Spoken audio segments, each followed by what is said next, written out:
Bueno, hainbat eragileren artean antolatu ditugu mobilizazioak Hego Euskal Herriko hiriburu guztietan.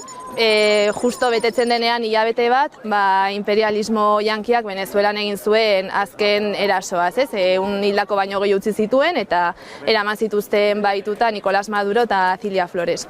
Orduan, berriro atera gara kalera batetik eraso hau salatzeko eta gaitzesteko, gainera oroitaraziz ez dela zerbait isolatua. Estatu Batuek 25 urte daramatzate hasi Venezuela erasotuz eta bertako prozesua oztopatu nahian.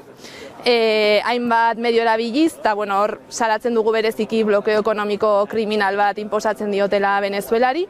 Eta haiek dioten moduan, argi dagoena da berreskuratu nahi dutela Latinoamerikako eta Abiaialako kontrola eta Venezuelaren kasuan bere baliabide naturalak. Hori alde batetik eta bestetik gure elkartasuna adierazi nahi diogu Venezuelako herriari eta Venezuelako prozesu venezolarrari. Egunero ari dira botere komunalean, herri boterean eta sozialismoaren eraikuntzan bidea egiten.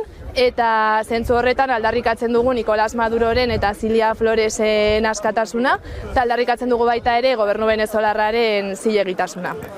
Eta bukatzeko salatu nahi dugu hemen Euskal Herrian imperialismoa justifikatzen edo justifikatzen duten eragile ezberdinak, alderdi politikoa, komunikabideak eta bar, Venezuelako prozesua barkatu desitxuratzen dutenak eta deia egiten dugu ere Estatu Batuekiko harremanak desnormalizatzera.